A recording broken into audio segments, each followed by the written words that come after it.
જો પોલીસ તમારી ધરપકડ કરે તો તમારે શું ધ્યાન રાખવાનું છે? તમારા મેઇન 3 રાઇટ્સ છે.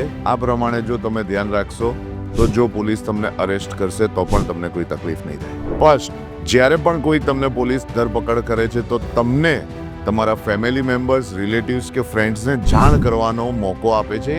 તેથી તેમને ખબર પડે કે ફ્રેન્ડ્સ, ફેમિલી કે રિલેટિવ્સ તમને કયા પોલીસ સ્ટેશન ને કયા ગુના હેઠળ લઈ જાય છે. સેકન્ડ, જ્યારે પણ તમારી ઇન્ક્વાયરી ચાલુ હોય છે ત્યારે તમારા લીગલ એડવાઇઝર એટલે કે એડવોકેટને તમને મળવાનો હક છે. અને પ્રોસિજર દરમિયાન એટલે કે ઇન્ક્વાયરી દરમિયાન પણ તમે એડવોકેટ જોડે વાત કરી શકો છો.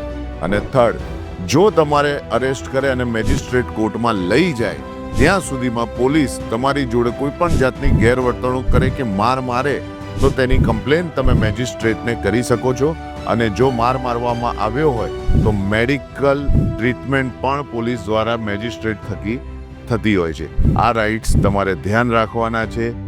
આ રાઇટ્સ પ્રમાણે પોલીસ વર્તણૂક ન કરે તો મેજિસ્ટ્રેટ કોર્ટમાં જાણ કરવી. જય હિન્દ.